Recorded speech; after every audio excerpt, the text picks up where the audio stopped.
72세 최영수 씨는 퇴직금 9천만 원을 정기예금에 넣어두고 편안하게 지내고 계셨습니다. 그런데 3년 후 이웃집 김철호 씨와 이야기를 나누다가 충격적인 사실을 알게 됐습니다.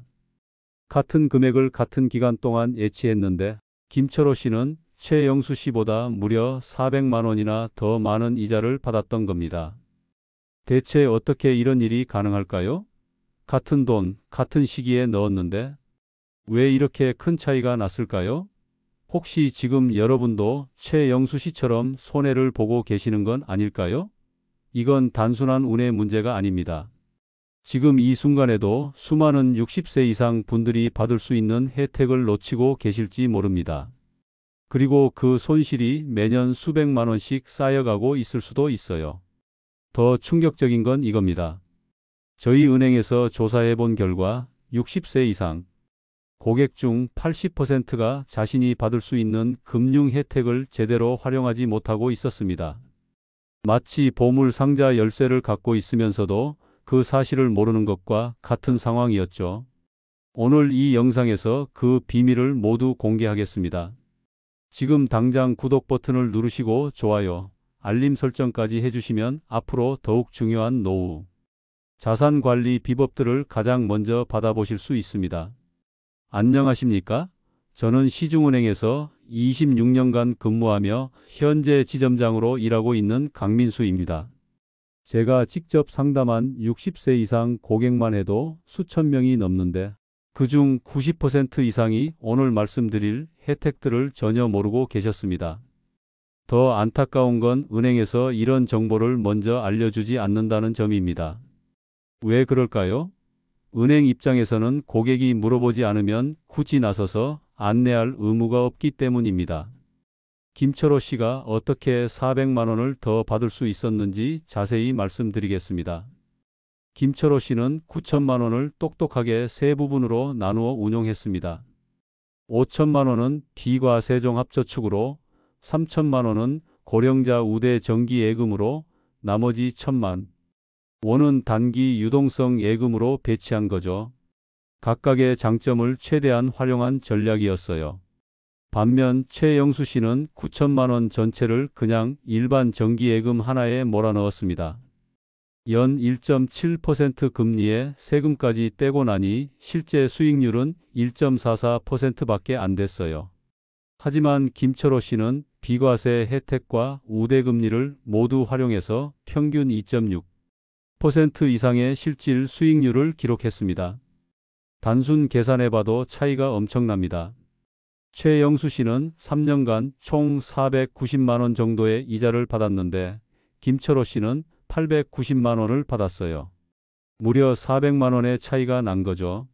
이 차이가 10년, 20년 누적되면 얼마나 클지 상상이 되시나요? 어떻게 이런 차이가 날 수 있었을까요? 바로 은행에서 먼저 알려주지 않는 숨겨진 혜택들을 김철호 씨만 알고 있었기 때문입니다. 이건 정보의 차이에서 오는 결과였어요. 같은 조건이라도 어떻게 활용하느냐에 따라 결과가 이렇게 달라질 수 있습니다. 제가 근무하면서 가장 안타까웠던 순간이 있습니다. 68세 박정희 씨가 저에게 이렇게 말씀하신 거예요. 지점장님, 저도 비과세 혜택을 받을 수 있다는 걸 왜 진작 말씀해 주지 않으셨어요? 지난 5년간 얼마나 손해를 봤는지 생각하니 속이 상해요. 이 말씀을 듣는 순간 정말 마음이 아팠습니다. 은행에서는 고객이 직접 물어보지 않으면 이런 혜택들을 먼저 안내하지 않거든요.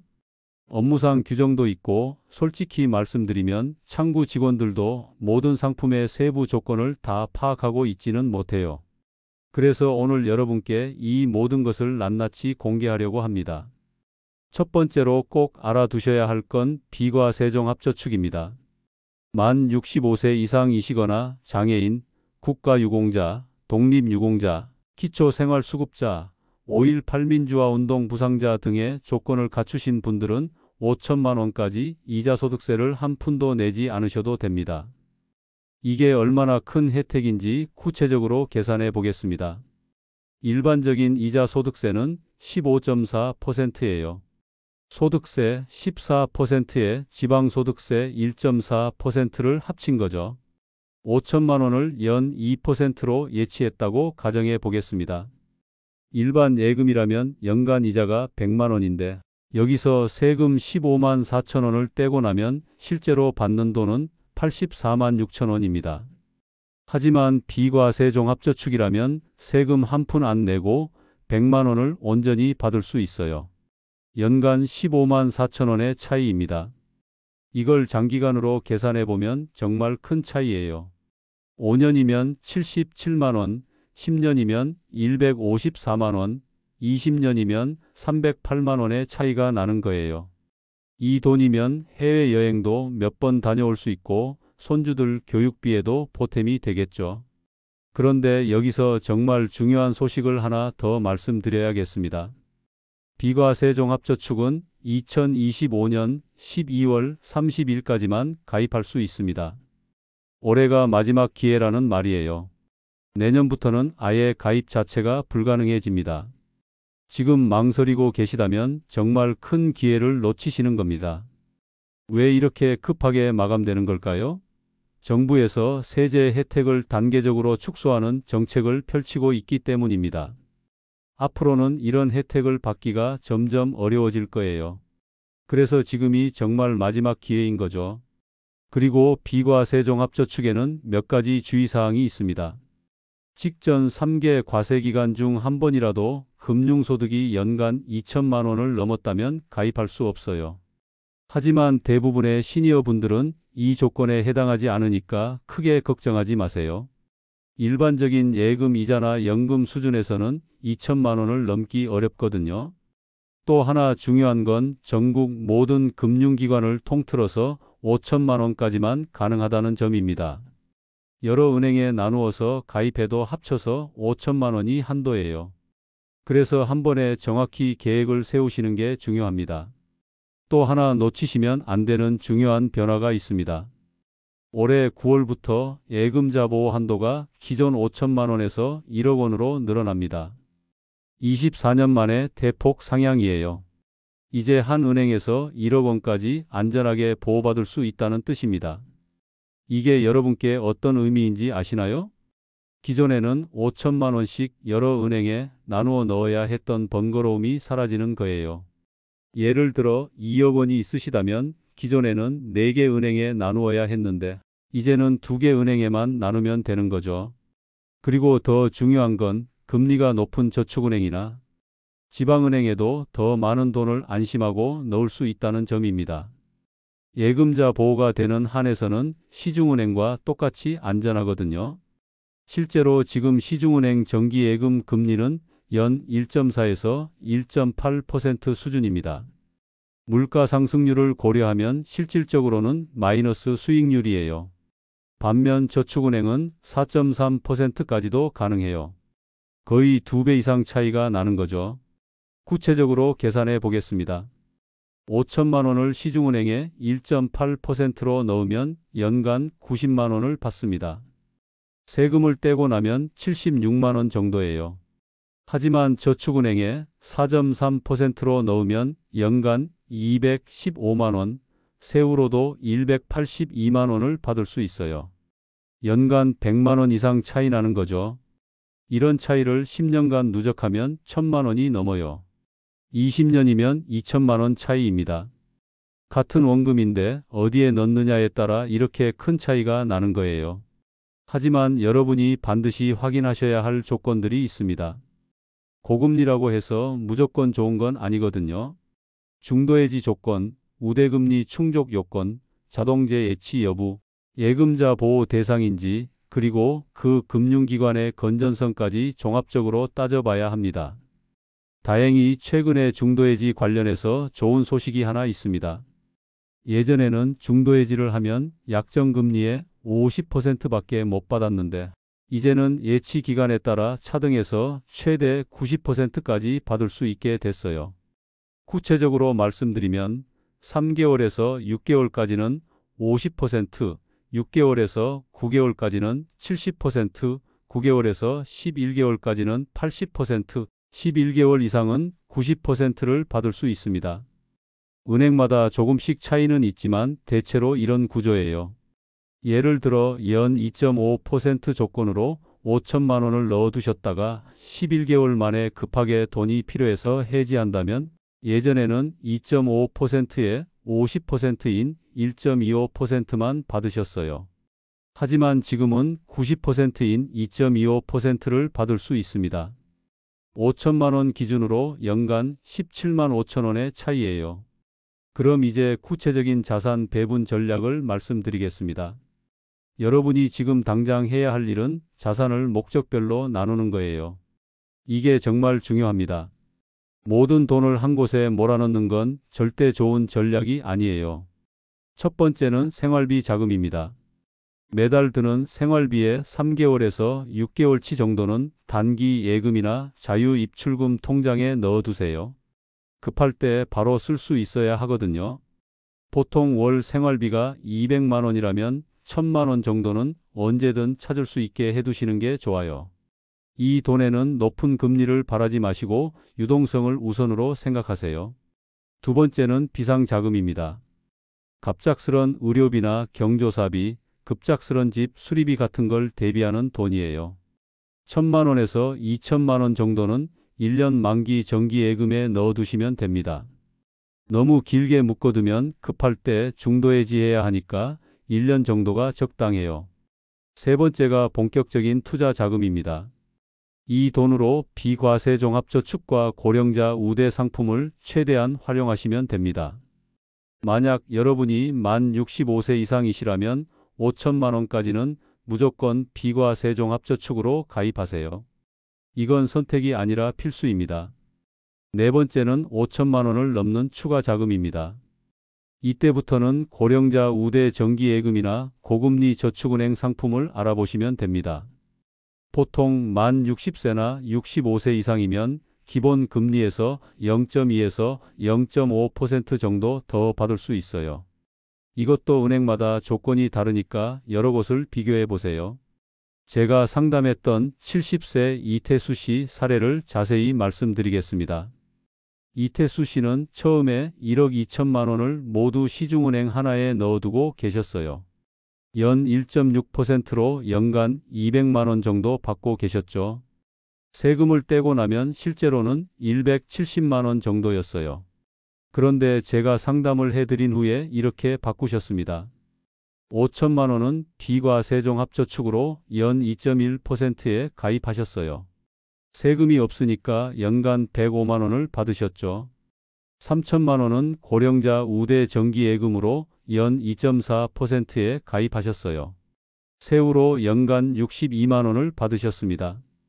2천만 원은 금리가 높은 저축은행 정기예금으로 연 4.2%에 가입하셨어요. 세후로도 연간 71만 원을 받으셨죠. 나머지 2천만 원은 단기 유동성 자금으로 자유입출금과 6개월 단기 예금으로 나누어서 운용하셨어요. 이 부분에서도 연간 30만 원 정도는 받으셨습니다. 총합하면 연간 268만 원을 받게 되셨어요. 기존에 받던 170만 원보다 98만 원이나 늘어난 거죠. 연간 100만 원 가까이 더 받으시게 된 겁니다. 진작 이렇게 했으면 지난 몇 년간 얼마나 더 받았을까 하는 생각이 듭니다. 정말 고맙습니다. 여기서 중요한 팁 하나 더 알려드리겠습니다. 같은 상품이라도 인터넷이나 모바일로 가입하면 금리가 더 높은 경우가 많아요. 시중은행에서 창구 가입 시 2.2%인데 모바일 가입 시 2.4%인 식으로요. 5천만 원 기준으로 연간 20만 원 차이입니다. 이유는 간단해요. 은행 입장에서는 창구 직원 인건비와 임대료 같은 운영비가 절약되니까 그 혜택을 고객에게 돌려주는 거죠. 요즘은 모바일 뱅킹도 훨씬 쉬워졌고 보안도 강화됐어요. 물론 모바일 뱅킹이 익숙하지 않으신 분들도 계실 거예요. 하지만 요즘은 자녀분들이나 손주분들이 도와주시면 충분히 가능해요. 실제로 70대 고객분이 손녀딸과 함께 오셔서 모바일 전용 상품에 가입하시고 연간 20만 원 더 받으신 경우도 있습니다. 처음에만 설정해 두시면 그 다음부터는 혼자서도 충분히 관리하실 수 있어요. 그런데 여기서 절대 놓치시면 안 되는 게 있어요. 우대금리 조건들을 꼼꼼히 확인하셔야 한다는 점입니다. 어떤 상품들은 광고에서는 높은 금리를 내세우지만 실제로는 급여이체나 카드 사용, 자동이체 등록 같은 복잡한 조건들을 만족해야 그 금리를 받을 수 있거든요. 예를 들어 어떤 상품은 기본 금리가 1.8%인데 우대 조건을 모두 만족하면 2.5%라고 광고해요. 하지만 그 우대 조건을 보면 급여이체, 신용카드 월 50만 원 이상 사용, 자동이체 3건 이상, 인터넷 뱅킹 월 3회 이상 이용 같은 조건들이 있어요. 고령자분들이 이런 조건들을 다 맞추기는 현실적으로 어려워요. 특히 신용카드를 매달 일정 금액 이상 써야 한다거나 젊은 층 대상의 디지털 서비스를 이용해야 한다는 조건들은 부담스러우실 거예요. 그래서 조건 없는 기본 금리가 높은 상품을 먼저 알아보시고 그 다음에 쉽게 충족할 수 있는 우대 조건이 있는지 확인하시는 게 좋습니다. 예를 들어 연금 수령 계좌로 지정하면 우대 금리를 주는 상품이라면 충분히 활용하실 만하죠. 공과금 자동이체 정도도 부담 없이 하실 수 있을 거예요. 제가 상담하면서 자주 보는 실수가 하나 있습니다. 만기가 되면 자동으로 재예치된다고 생각하시고 그냥 놔두시는 경우예요. 그런데 자동 재예치될 때는 처음 가입할 때의 우대 조건이 그대로 적용되지 않는 경우가 많아요. 예를 들어서 처음에는 고령자 우대 금리를 받으셨는데 재예치될 때는 일반 금리만 적용되는 시기죠. 또는 처음에는 신규 가입 우대 금리를 받으셨는데 재예치될 때는 그런 혜택이 없어지는 경우도 있어요. 그래서 만기가 되기 한 달 전쯤에는 미리 은행에 가서 조건을 확인하시고 필요하면 새로 가입하시는 게 좋습니다. 조금 번거롭더라도 이런 관리를 하시는 것과 안 하시는 것의 차이는 정말 크거든요. 실제로 69세 김순옥 씨는 3천만 원을 고령자 우대 정기예금에 넣어두셨는데 1년 후 자동재 예치되면서 우대 금리가 빠졌어요. 1년간 15만 원 정도 손해를 보신 거죠. 만기 전에 미리 확인하시고 다시 가입하셨으면 피할 수 있었던 손실입니다. 또 하나 중요한 건 자산 분산입니다. 아무리 금리가 좋아도 한 곳에 모든 돈을 몰아넣는 건 위험해요. 예금자 보호 한도도 고려해야 하고 만에 하나 그 금융기관에 문제가 생길 수도 있으니까요.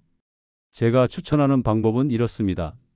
시중은행에는 안전성을 위해 일정 금액을 넣어두시고 나머지는 금리가 높은 저축은행이나 지방은행에 분산해서 넣으시는 거예요. 올해 9월부터는 예금자 보호 한도가 1억 원으로 늘어나니까 훨씬 여유롭게 운영하실 수 있을 거예요. 특히 저축은행을 선택하실 때는 반드시 예금자 보호 대상인지 확인하세요. 대부분의 저축은행은 예금보험공사에서 보호하지만 혹시라도 확인해 보시는 게 좋습니다. 예금보험공사 홈페이지에서 간단하게 확인할 수 있어요. 그리고 저축은행의 경영 상태도 어느 정도는 확인해 보시는 게 좋습니다. 금융감독원 홈페이지에서 각 저축은행의 경영평가 결과를 공개하고 있어요. 1등급부터 5등급까지 있는데 가능하면 3등급 이상인 곳을 선택하시는 게 안전합니다. 하지만 너무 걱정하지는 마세요. 예금자 보호가 되는 한에서는 설령 그 은행에 문제가 생겨도 여러분의 돈은 안전하게 보호받을 수 있거든요. 예금보험공사에서 책임지고 지급해 줍니다. 그리고 하나 더 말씀드리고 싶은 건 예금만으로는 한계가 있다는 점입니다. 요즘 물가 상승률을 생각하면 예금 이자만으로는 실질 구매력을 유지하기 어려워요. 작년 물가 상승률이 3.6%였는데 예금 금리가 그보다 낮으면 실질적으로는 돈의 가치가 줄어드는 거죠. 하지만 일단은 안전성을 우선으로 해서 예금 전략을 제대로 세우시는 게 중요합니다. 그 다음에 여유가 되시면 안전한 투자 상품도 고려해 보시는 거죠. 여기서 한 가지 더 알려드릴 게 있습니다. 세금 우대저축이라는 상품도 있어요. 이건 만 19세 이상이면 누구나 가입할 수 있고 3천만 원까지 2025년 12월 30일까지는 비과세 혜택을 받을 수 있습니다. 새마을금고나 신협 같은 상호금융에서 취급하는 상품이에요. 비과세 종합저축과 세금 우대저축을 함께 활용하시면 총 8천만 원까지 비과세 혜택을 받으실 수 있어요. 이것도 놓치시면 안 되는 혜택입니다. 특히 상호금융은 시중은행보다 금리가 조금 더 높은 경우가 많아서 더욱 유리해요. 또 다른 전략으로는 예금 만기를 계단식으로 배치하는 방법이 있습니다. 예를 들어 3천만 원이 있으시다면 1천만 원씩 3개월, 6개월, 1년 만기로 나누어서 넣는 거예요. 그러면 3개월마다 1천만 원씩 만기가 돌아오니까 금리가 오르면 더 좋은 조건으로 갈아탈 수 있고 급전이 필요하면 중도해지 없이도 자금을 확보할 수 있어요. 이런 전략을 쓰시면 유동성도 확보하면서 수익률도 높일 수 있습니다. 특히 요즘처럼 금리 변동이 큰 시기에는 더욱 유용한 방법이에요. 예금 통장 관리 방법도 중요합니다. 요즘은 대부분 인터넷 뱅킹이나 모바일 앱으로 관리하시는데 정기적으로 잔액과 이자 지급 내역을 확인하시는 게 좋아요. 가끔 은행에서 실수로 이자를 잘못 계산하거나 우대 조건이 제대로 적용되지 않는 경우도 있거든요. 월 한 번 정도는 통장을 점검하시고 이상한 부분이 있으면 바로 은행에 문의하세요. 시간이 지나면 확인하기 어려워질 수 있어요. 그리고 가족들과도 예금 정보를 공유해 두시는 게 좋습니다. 만에 하나 응급 상황이 생겼을 때 가족들이 어디에 어떤 예금이 있는지 알고 있어야 신속하게 대응할 수 있거든요. 통장 사본이나 예금 내역을 정리해서 안전한 곳에 보관해 두시는 것도 좋은 방법입니다. 상속이나 증여를 고려하신다면 예금 구조도 미리 생각해 보셔야 해요. 예를 들어 부부가 각각 비과세 종합저축에 5천만 원씩 가입하시면 총 1억 원까지 비과세 혜택을 받을 수 있어요. 이런 방법으로 세금 부담을 줄이면서 효율적으로 자산을 관리할 수 있습니다. 하지만 증여세 부담도 고려하셔야 해요. 부부간에는 6억 원까지 증여세가 없지만 자녀에게는 5천만 원까지만 10년간 공제됩니다. 이런 부분은 세무사와 상담받아 보시는 게 좋을 거예요. 요즘 보이스피싱이나 전화금융 사기가 많이 발생하고 있어서 주의하셔야 할 점들도 있습니다. 은행에서 전화로 개인정보를 요구하거나 계좌 이체를 요구하는 일은 절대 없어요. 이런 전화가 오면 무조건 끊으시고 의심스러우면 직접 은행에 가서 확인하세요. 특히 고금리 상품 가입을 권유하면서 수수료를 먼저 내라고 하거나 기존 예금을 해지하고 다른 곳으로 이체하라고 하는 경우는 100% 사기예요. 절대 속지 마세요. 앞으로 금리 전망에 대해서도 말씀드리겠습니다. 전문가들은 올해 하반기에 기준금리가 조금 더 내려갈 것으로 예상하고 있어요. 그렇다면 지금이 장기 예금에 가입할 좋은 타이밍일 수 있습니다. 하지만 너무 길게 묶는 건 위험해요. 3년에서 5년 정도가 적당할 것 같습니다. 그리고 일부는 단기로 운용하면서 상황을 지켜보시는 게 좋겠어요. 국제 정세도 고려하셔야 합니다. 미국의 금리 정책이나 환율 변동이 우리나라 금리에도 영향을 주거든요. 너무 복잡하게 생각하실 필요는 없지만 큰 흐름 정도는 파악해 두시는 게 도움이 될 거예요.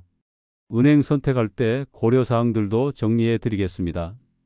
첫 번째는 당연히 금리겠죠. 하지만 금리만 보시면 안 되고 중도해지 조건, 우대 조건, 재예치 조건까지 종합적으로 비교하셔야 해요. 두 번째는 접근성입니다. 집에서 가까운 지점이 있는지 인터넷 뱅킹이나 모바일 앱이 사용하기 편한지도 중요해요. 나이가 들수록 멀리 가는 게 부담스러우니까요. 세 번째는 서비스 품질입니다. 직원들이 친절한지, 상담을 제대로 해주는지, 대기 시간은 얼마나 되는지도 고려 사항이에요. 돈을 맡기는 거니까 믿을 만한 곳을 선택하셔야죠. 네 번째는 부가 서비스입니다. 어떤 은행은 고령자를 위한 특별 서비스를 제공하기도 해요. 집까지 방문해서 상담해 주거나 병원비 자동이체 서비스 같은 편의 기능들이 있는지도 확인해 보세요. 정부에서도 고령자 금융 지원을 늘리고 있어요.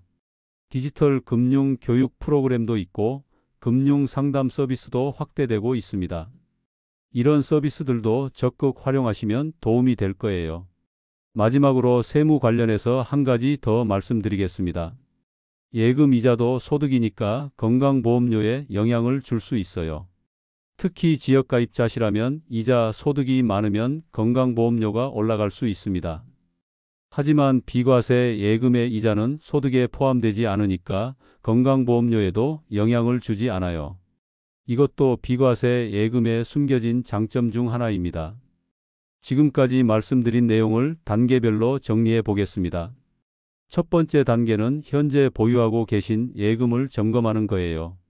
어디에 얼마나 있는지, 금리는 얼마인지, 만기는 언제인지 모두 정리해 보세요. 두 번째 단계는 비과세종합저축 가입입니다. 만 65세 이상이시라면 올해 안에 반드시 신청하세요. 올해가 마지막 기회입니다. 세 번째 단계는 자산을 목적별로 분배하는 거예요. 생활비, 비상금, 투자금으로 나누어서 각각에 맞는 상품을 선택하세요. 네 번째 단계는 고금리 상품을 찾아서 분산 투자하는 거예요. 예금자 보호 한도 내에서 안전하게 수익을 극대화하세요. 다섯 번째 단계는 정기적인 점검과 관리입니다. 만기가 되기 전에 미리 계획을 세우고 더 좋은 조건이 있으면 갈아타는 것도 고려해 보세요. 여러분, 오늘 말씀드린 내용들이 어려우시다면 한 번에 다 하려고 하지 마세요. 하나씩 차근차근 해나가시면 됩니다. 가장 중요한 건 비과세종합저축이니까 이것부터 먼저 처리하시고 그 다음에 다른 것들을 차례대로 하시면 돼요. 그리고 혼자서 하기 어려우시면 가족들의 도움을 받으시거나 은행에 가서 상담받아 보세요.